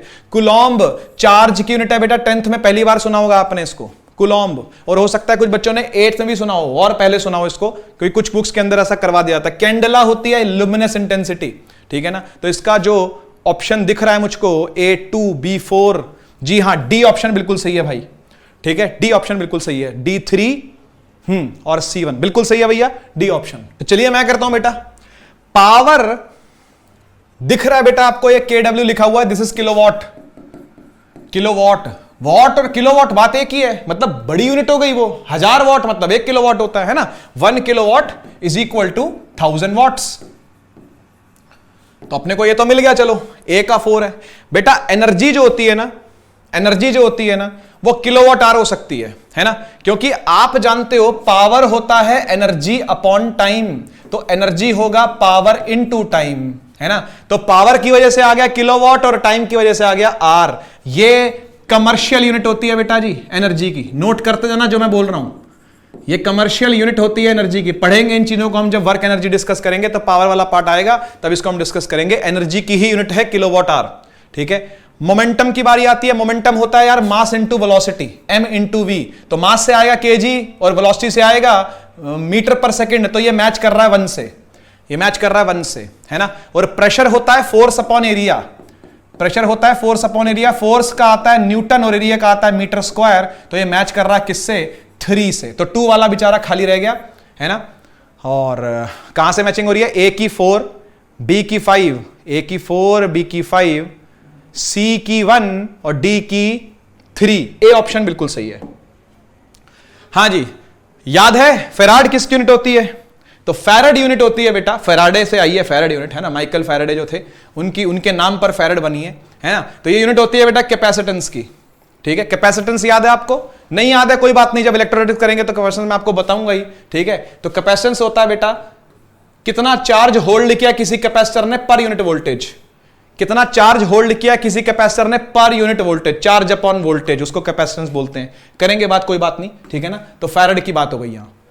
उसके बाद आया what is the correct sequence in which the length of the following units increase, ठीक है। तो इनमें से पूछ रहा है कि सबसे छोटी कौन सी है, छोटे से बड़े के क्रम में लगाना है आपने उसको। तो लगाइए जरा, लगाइए। एक एंगस्ट्रॉम कितना होता है यार, 1 एंगस्ट्रॉम होता है 10 की पावर -10 मीटर। माइक्रोन होता है, माइक्रोमीटर यानी कि होता है 10 की पावर -6 मीटर। और नैनोमीटर होता है, नैनोमीटर होता है 10 की पावर -9। तो सबसे छोटा कौन है, एंगस्ट्रॉम सबसे छोटा है, उससे बड़ा नैनोमीटर है, उससे बड़ा माइक्रोन है 132। C option, C option. इस तरीके से आपने अरेंज करना था इसको, ठीक है बच्चों। करिए जरा इसको भी। ओके जी, फिजिकल क्वांटिटी को डायमेंशन के साथ मैच करना है आपने। तो डेंसिटी, डेंसिटी होती है मास अपॉन वॉल्यूम, ठीक है। फोर्स होता है मास इंटू एक्सेलरेशन। एनर्जी होता है आप फोर्स इंटू डिस्प्लेसमेंट ले लो, क्योंकि वर्क और एनर्जी के बराबर होती है ना। और मोमेंटम होता है मास इंटू वेलोसिटी। तो चेक कर लेते हैं एक बार कौन कौन कहां कहां मैच हो रहा है। पहले डेंसिटी का निकाल लें जरा, है ना। मास की वजह से क्या आएगा, मास की वजह से आएगा m, और नीचे वॉल्यूम है बेटा, वॉल्यूम की वजह से आएगा L की पावर 3। तो ये ऊपर जाएगा तो ये बन जाएगा ml-3, ml-3। तो A का 2 के साथ मैच आ रहा है ना। A का 2 के साथ मैच आ रहा है, देखो ml-3, ठीक है। अच्छा, फोर्स का कर लेते हैं मास इंटू एक्सेलरेशन। तो मास का होता है kg, है ना, मास का होता है kg, यानी m आएगा। एक्सेलरेशन होता है मीटर पर सेकंड स्क्वायर, है ना। तो LT-2, LT-2 ये फोर्स का, तो MLT-2। तो ये मैच कर रहा है फर्स्ट के साथ, फर्स्ट के साथ B मैच कर रहा है ना। अच्छा, यहां पर MLT-2 तो है ही है, MLT-2 तो है ही है। साथ में क्या है, साथ में डिस्प्लेसमेंट भी है, यानी L भी है। तो L L मिलकर के हो जाएगा L²। तो ML2T-2 ये C से मैच कर रहा है, और जो बचा हुआ है ये, हाँ, ये D से मैच कर रहा है बिल्कुल, ठीक है ना। क्योंकि मास से आया m और वेलोसिटी से आया LT-1, ठीक है ना। तो ये D से मैच कर गया। तो B का 1 कहां लिखा है भाई, B का 1 ये रहा, ए का 2, बी का 1, सी का 4 और डी का 3। ए ऑप्शन बिल्कुल सही है। लो जी, एक असर्शन रीजन भी कर लीजिए जरा। चलो जी, कह रहा है कि डेंसिटी एक डिराइव्ड फिजिकल क्वांटिटी है। क्या ये बात गलत कह रहा है, सही कह रहा है? बिल्कुल सही कह रहा है भैया। डेंसिटी एक डिराइव्ड फिजिकल क्वांटिटी है, क्योंकि डेंसिटी होती है मास अपॉन वॉल्यूम। वॉल्यूम खुद एक डिराइव्ड क्वांटिटी है, क्योंकि वॉल्यूम होती है length into breadth into height, है ना। तो ये आ गया अभी अपने फिजिकल, अपने फंडामेंटल स्टेट में, है ना। अब ये अपने फंडामेंटल स्टेट में आ गए जब ये बिल्कुल बारीक तरीके से तोड़ लिए गए, क्योंकि वो नीचे तीनों लेंथ लिखी है और ऊपर मास लिखा है ना। तो m अपॉन एल क्यूब इस तरीके से इसको लिखा जाएगा। तो ये बिल्कुल सही बात है कि डिराइव्ड फिजिकल क्वांटिटी है। आगे लिखा है density can not be derived from the fundamental physical quantity. ये एकदम फॉल्स लिखा है, क्योंकि मैंने आपको डिराइव करके दिखा दिया। देखो, मैंने डिराइव करके तोड़ के दिखा दिया इसको, तो जोड़ करके भी दिखा सकते हैं कि भाई डेंसिटी के बराबर ही आ रहा है ना। और डेंसिटी को मैंने डी लिखा है, वैसे रो लिख लिया करो आप, है ना, रो लिखा जाता है इसको। तो पहला वाला ट्रू है और ये वाला फॉल्स है। तो assertion is correct but reason is incorrect. एक और मैच द फॉलोइंग भैया करिए। ओके, फिजिकल क्वांटिटी है, यूनिट है, आपने दोनों को मैच करना है। सॉलिड एंगल का स्टेरेडियन होता है, कई बार बोल चुका हूं मैं आज ही सेशन के अंदर, है ना। इंपल्स क्या चीज होती है पता है? इंपल्स होता है फोर्स इंटू टाइम, ठीक है, फोर्स इंटू टाइम। तो फोर्स की वजह से आया न्यूटन और टाइम की वजह से आया सेकंड। देखो ये 3 के साथ मैच कर गया, ये 3 के साथ मैच कर गया, ठीक है। अच्छा, और प्रेशर होता है भैया पास्कल, और विस्कोसिटी पढ़ाएंगे इसको भी फ्लूइड के अंदर, ठीक है। तो पास्कल सेकंड या पॉइज बोलते हैं इसको, पॉइज सुनी होगी शायद आपने यूनिट, अगर विस्कोसिटी के बारे में पढ़ा होगा तो, है ना। हम मानते हैं कि चीजें आपको आती हैं, आपके लिए कुछ भी बिल्कुल नया नहीं है, एकदम स्क्रैच से नहीं होगा आपके लिए कुछ भी, आपने चीजें पहले से सुन रखी होंगी, ठीक है ना। तो ए का हो गया 2, बी का हो गया 3, सी का हो गया 4 और डी का हो गया 1। बी ऑप्शन बिल्कुल सही है, बी ऑप्शन बिल्कुल सही है, ठीक है। एक और क्वेश्चन, सरफेस टेंशन क्या होता है? तो बच्चों सरफेस टेंशन मैं आपको बता देता हूं यार। सरफेस टेंशन होता है फोर्स अपॉन लेंथ, ठीक है। सिर्फ फॉर्मूला बता रहा हूं, व्याख्या जो है वो तो भैया फ्लूइड चैप्टर में ही हो पाएगी इसकी, अभी तो नहीं हो पाएगी, है ना। फ्लूइड के अंदर ही इसकी अच्छी बात हम कर पाएंगे। तो फोर्स आ गया बेटा न्यूटन और लेंथ आ गया बेटा मीटर, तो न्यूटन पर मीटर। बी ऑप्शन बिल्कुल सही है, ठीक है। Surface tension F upon L, force upon length होता है। Which one of the following pairs does not have the same dimension? किनकी डायमेंशन सेम नहीं है ये बताना है आपने, ठीक है ना। किनकी डायमेंशन सेम नहीं है बताना है आपने। तो पोटेंशियल एनर्जी, काइनेटिक एनर्जी, दोनों एनर्जियां भाई सेम होगी, सेम होगी, इसकी तो सेम होगी। डेंसिटी और स्पेसिफिक ग्रेविटी, अरे यार ये स्पेसिफिक ग्रेविटी क्या होता है? Specific gravity is nothing but relative density, relative density. और आप जानते हो कि रिलेटिव डेंसिटी जो है वो तो एक डायमेंशनलेस क्वांटिटी है, यानी m0 l0 t0 है यहां पर, तो है ना। और डेंसिटी तो होता है यार मास अपॉन वॉल्यूम, यानी m l -3 और t की पावर 0 ये है। तो भाई इसका ऑप्शन यही वाला होगा, दूसरा वाला ऑप्शन ही होगा इसका, ठीक है ना। बाकी फोकल लेंथ और हाइट आप जानते हो, ऑप्टिक्स के अंदर आपने पढ़ा होगा, फोकल लेंथ भी सेंटीमीटर में कैलकुलेट होती है, हाइट भी सेंटीमीटर या मीटर में कर लो जो मर्जी, दोनों l हैं, है ना। और ग्रेविटेशनल फोर्स, फ्रिक्शनल दोनों फोर्स ही हैं, तो न्यूटन के अंदर ही कैलकुलेट होंगे, है ना। तो भाई सेम डायमेंशन उसके नहीं है सेकंड वाले के। एक और करिए भाई, चलिए मैं करता हूं भैया। 2 चीजें हैं, डेफिनेशन बेस्ड है, तो आपको देखना पड़ेगा कि आपको पता होना चाहिए किसकी क्या डेफिनेशन है, ठीक है ना। जैसे distance between earth and stars, आपको क्या लगता है किस में कैलकुलेट होना चाहिए? अर्थ और स्टार के बीच का डिस्टेंस। अर्थ और स्टार के बीच का डिस्टेंस होता है भैया, वो कैलकुलेट होता है लाइट ईयर्स के अंदर।